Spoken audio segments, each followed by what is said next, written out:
Bonjour à tous et bienvenue dans cette vidéo. Aujourd'hui on va parler de notre sol, ce qui favorise la culture, ce qui est le plus essentiel pour une culture, c'est d'avoir un bon sol. Donc certains optent pour un sol artificiel, il y en a même beaucoup qui optent pour ce sol là quand ils ont un sol vraiment très infertile. Ici on a opté pour toujours garder le vrai sol, mais c'est vrai que c'est beaucoup plus de concessions et beaucoup plus de patience. Donc voilà, on a pris notre mal en patience, ça fait 3 ans et demi qu'on est sur ce terrain. Je pense que la première cause de fertilité dans un sol, c'est de peupler votre terrain, si vous en avez la possibilité, peupler votre terrain d'arbres, puisque l'arbre va créer la matière fertile, va créer des dépôts, va venir par exemple, pour l'olivier qu'on a là, et ben, les feuilles vont venir tomber au sol, les olives vont venir tomber au sol, et ça va créer de la matière fertile. D'ailleurs, au pied de cet arbre, on voit qu'il y a beaucoup plus de fertilité qu'à un autre endroit du terrain où je vous montrerai, on a une terre très argileuse, très sèche, étant donné les conditions climatiques. Donc je vais vous montrer ici la première chose qu'on fait pour enrichir le sol, ça va être un paillage assez épais. Et donc vous voyez, quand on va gratter en profondeur, on va venir avoir toute cette matière organique qui va favoriser la vie dans le sol, qui va favoriser la vie des vers de terre et qui va pouvoir créer une certaine fertilité. La terre ici est très noire comparée à l'autre terre qu'on a habituellement, qui est une terre vraiment argileuse et rouge, très sèche. Maintenant, je vais venir vous montrer de plus près donc, la terre enrichie avec du compost. Donc on a mis du compost dans notre terre et un tout petit peu de sable. Attention à pas trop en mettre parce que ça va enlever la fertilité de votre sol, juste pour assouplir un petit peu notre terre très argileuse.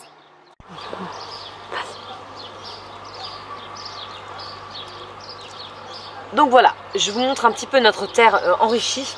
On a été mettre du compost dans notre terre. D'ailleurs, on a des semis directs, vous pouvez voir, de tomates ici. Et on a mis du caca de cheval. En général, on enrichit notre terre à moitié de vermicompost et à moitié de caca de cheval, ce qui nous fait une terre beaucoup plus noire que celle qu'on a habituellement. Et on vient mettre un paillage. Là, je ne l'ai pas encore mis parce que je fais aussi une expérience sans paillage. Vous pouvez faire aussi des expériences, expérimenter. Vous voyez ce qui convient le mieux à votre sol pour voir comment ça se maintient.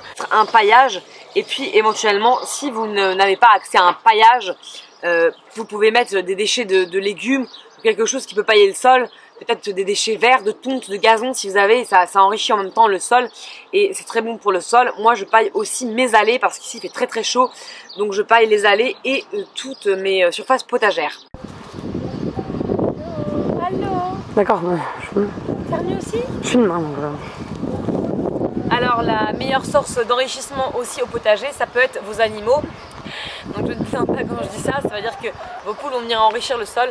Évidemment, il ne faut pas que ce soit une surface trop concentrée là où elles sont parce que sinon les fientes de poules sont très concentrées. Mais comme nous on les laisse dans le jardin forêt en liberté, elles vont venir aussi enrichir le sol, apporter un enrichissement du sol avec leurs fientes. Donc ça peut être un très bon atout au potager. Si ce n'est qu'elles peuvent manger vos légumes, faites attention. Donc nous on les laisse dans le jardin forêt, là où il y a principalement des arbres et puis des légumes qu'elles ne mangent pas. Même si elles font parfois quelques dégâts, c'est quand même très bien au niveau de l'apport du sol. Vous pouvez aussi apporter, ici on est venu mettre un petit peu de cendre. Alors la cendre, c'est pour que nos poules fassent leur bain de boue, pas en trop grande quantité, mais vous pouvez mettre une poignée par-ci par-là sur votre terrain, notamment pour enrichir aussi au niveau des pommes de terre, ça apporte beaucoup de potasse. Maintenant on va aller voir le compost tout de suite. Donc voilà, on se retrouve au compost. Là on va mettre tous les déchets organiques de cuisine. Et on a donc tout ce qui est déchets organiques, les fruits, les légumes. Donc les pots de tous nos déchets organiques. Et puis pour activer mon compost, je mets quelques petites pastilles d'activateur de compost naturel. Et je l'arrose régulièrement parce que l'été quand il fait très très chaud, attention à ce que votre compost ne sèche pas. Donc en profondeur ça doit être humide. Là on a de l'humidité et puis quand vous devez vous approcher, ça doit être aussi chaud. Je vais vous montrer de plus près ce que ça donne maintenant au niveau de la décomposition.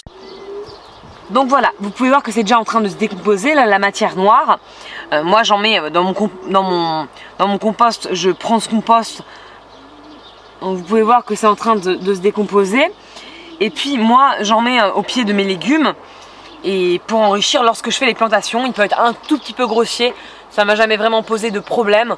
Donc je le mets un peu grossier aussi. Faites attention si vous faites des semis, c'est sûr qu'il faut le tamiser avec un petit tamis et qu'il soit un petit peu plus fin, mais sinon c'est pas gênant pour les plantations. Et ça enrichit très bien la terre. Donc vous voyez donc cette terre complètement craquelée, là où il y a le chat. Et puis vous voyez les grosses pierres qu'il y a dans la terre. Donc vous voyez, cette terre là c'est notre terre. Donc je pense qu'avant cette terre elle a été très compactée, elle est très compacte. D'ailleurs on peut presque en prendre un bout dans notre main parce qu'elle a dû être victime des appareils qui retournent la terre, qui tuent toute la vie dans le sol. D'ailleurs on peut voir ici qu'il n'y a aucune vie dans ce sol et on pourra difficilement faire pousser des choses étant donné que quand il n'y a pas de vie dans le sol, il n'y a pas de travail du sol. Il n'y aura pas tous les ingrédients pour faire pousser quelque chose. Donc il va falloir qu'on vienne enrichir cette terre et surtout pailler cette terre et laisser cette terre sans trop la compresser. Donc aucune machine sur notre terrain. Et donc je voulais vous montrer un petit peu le résultat de machines qui retournent le sol et les méfaits de cet esprit de monoculture et d'agriculture intensive. Parce qu'ici évidemment, je ne vais pas vous mentir, on produit très peu de légumes comparé à la surface qu'on a. On pourrait beaucoup plus arroser. Je tiens compte aussi des sols, nappes phréatiques. Je crois qu'on va de plus en plus vers une sécheresse. Je crois qu'il faut avoir une diversité dans le jardin aussi. Je voulais vous en parler. Pour créer la fertilité dans le sol, je pense qu'il ne faut pas mettre les mêmes légumes, évidemment. En permaculture, on associe tous les légumes, associer les herbes, les fleurs et puis les légumes ensemble. Et ainsi, on pourra avoir des bonnes récoltes. Ici, on est sur un jardin forêt, c'est-à-dire plusieurs étages de culture avec des grands arbres, des plus petits arbres et des arbustes. Ce qui est très important pour créer cette fertilité, seulement ça prend du temps. Donc donnez-vous du temps, laissez du temps pour que votre jardin se restaure. Et puis éventuellement, si vous voulez vous faire plaisir, faire quelques bacs de culture un petit peu en hauteur avec du terreau. Moi j'ai essayé le terreau artificiel, ça ne marche absolument pas, ça sèche et c'est vraiment une catastrophe ici. Donc j'ai arrêté pour me consacrer vraiment à la terre naturelle, même si ça prend plus de temps, il faut plus de courage. Il y a moins de légumes mais on en produit plus de plants et ça rattrape finalement la récolte et c'est assez pour nous ici. Donc voilà, notre objectif c'est vraiment de faire un petit peu une vidéo sur la fertilité du sol, de vous montrer comment ici on essaie de restaurer le sol année après année. Voilà. Donc si vous avez des astuces à me partager pour restaurer un sol qui a été érodé et qui est très sec, n'hésitez pas. Je vous souhaite une bonne semaine et à la semaine prochaine les amis. Si vous voulez aimer, vous abonner, partager la vidéo, ça nous fera très plaisir.